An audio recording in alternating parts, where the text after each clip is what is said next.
Les deseamos buenos días a nuestros compañeros y profesoras. Somos el grupo representado por los alumnos Aroe Nadia y Holguín Hugo Jesús de la Comisión 12. Daremos inicio al tercer parcial en el cual vamos a desarrollar a través de un video explicativo información sobre las hormonas corticosteroideas, lo cual abarcaremos origen, función y otras características principales de estas hormonas. Para poder comprender el origen de estas hormonas, nos debemos situar en los riñones, ya que en su parte superior contiene las glándulas suprarrenales responsables de la producción de hormonas corticosteroideas.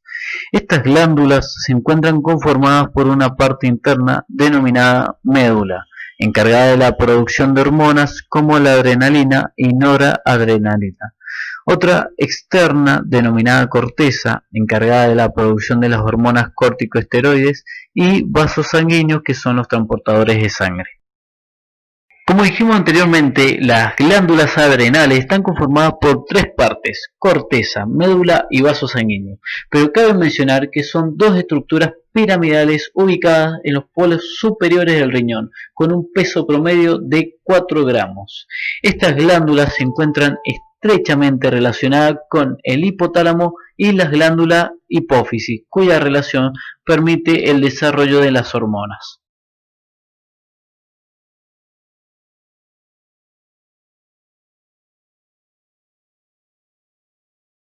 La corteza de la glándula suprarrenal se encuentra regulada por tres tipos de vías. En primer lugar tenemos el sistema nervioso central, el cual está encargado de regular varios componentes del metabolismo como el cortisol y la aldosterona. En segundo lugar tenemos la hormona liberadora de corticotropina, denominada CRH, la cual regula funciones neuroendocrinas y comprensivas y del comportamiento en respuesta de la atención. Esta hormona básicamente está producida por el hipotálamo, el cual va a estimular a la glándula hipófisis para producir la tercer vía que regula la corteza, que sería la hormona de la ACTH, o mejor denominada adenocorticotropina.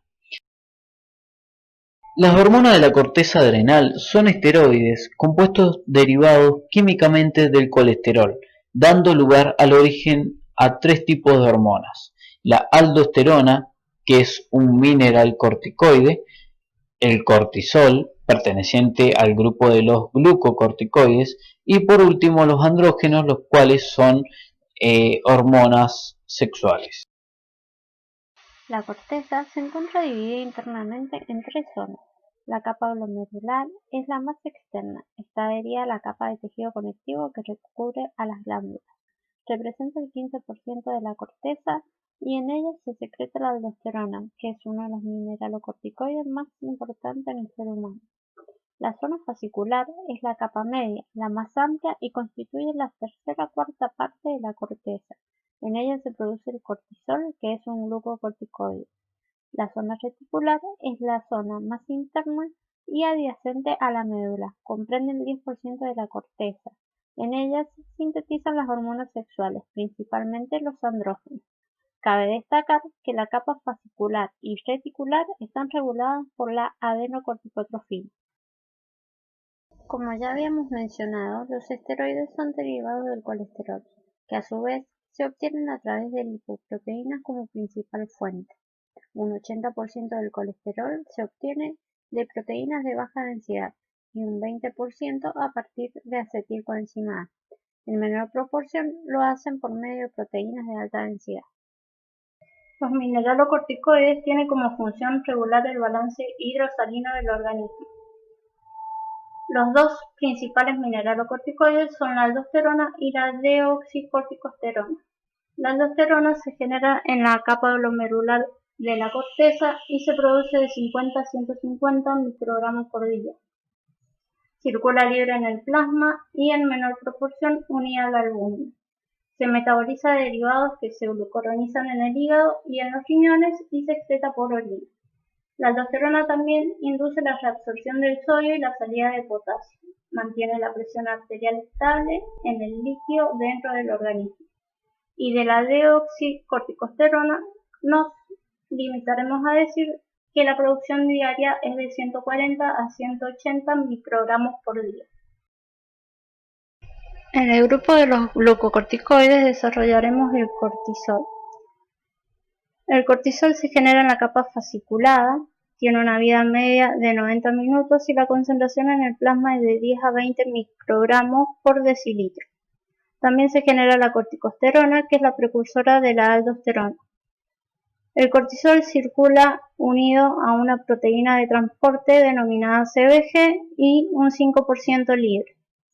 También posee un ritmo circadiano, es decir, que aumenta en la mañana y disminuye por la noche. El ciclo circadiano se ve iniciado cuando se estimula el hipotálamo debido a estrés, hipoglucemia, hipotensión, fiebre, trauma o alguna cirugía. Entonces, se estimula la producción de la hormona corticotrofina, que va a estimular a la hipófisis para producir la adenocorticotrofina. Esta actúa sobre las glándulas suprarrenales que liberan el cortisol.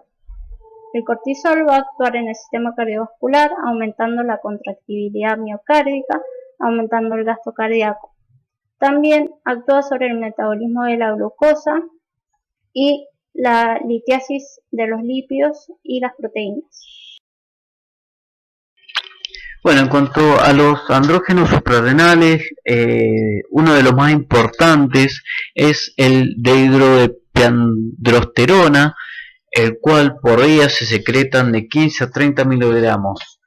A menor proporción podemos encontrar las hormonas como la androstenediona, la hidroxiandrostenediona y la testosterona. Todas estas hormonas atraviesan pasivamente por difusión de la membrana celular y se unen a los receptores intracelulares. En cuanto a los estrógenos suprarrenales, podemos mencionar que su origen parte a través de los andrógenos. Uno de los estrógenos principales es el estrona, el estradiol, a partir de la testosterona, y el estriol, que también se forma a partir de la estrona y el estradiol. Básicamente, el control de la secreción adrenal se efectúa a través de la hormona de la ACTH. Las causas de las enfermedades relacionadas con las hormonas corticosteroideas se basa en el exceso o la escasa producción de estas hormonas de parte de las glándulas. Esto afecta a las glándulas en cuanto a que se pueden originar enfermedades autoinmunitarias, infecciones, tumores y sangrado. En cuanto a las enfermedades que podemos mencionar, tenemos como la enfermedad de Addison, la cual básicamente es un trastorno que ocurre cuando las glándulas suprarrenales no producen suficientes hormonas, o sea, hay poco cortisol. Esta enfermedad básicamente es una enfermedad totalmente progresiva, una enfermedad con un curso insidioso, dañino. Básicamente marca un déficit de mineralcorticoides y glucocorticoides, y esto se debe debido a una hipofunción córtico-suprarrenal. Otra de las enfermedades que se producen por una alteración en las hormonas producidas en la corteza adrenal es el síndrome de Cushing. El síndrome de Cushing se caracteriza por una producción en exceso del cortisol. Como sabemos, el cortisol es esencial para la vida, ya que participa en la regulación de la tensión arterial y en la retención de sodio y excreción de potasio. Cuando está presente en exceso, genera ciertas características en el cuerpo del paciente, como lo es la cara de luna llena, que se refiere a una cara redondeada, hiperpigmentada. También se producen hematomas de fácil aparición, obesidad central, estrías profundas de color rojizo, debilidad en los miembros inferiores y superiores, y puede conllevar a la aparición de osteoporosis, a la aparición de una hipertensión arterial secundaria y a una alteración en la cicatrización de heridas. El síndrome de Cohn o el hiperaldosteronismo primario fue descrito por Cohn en 1955.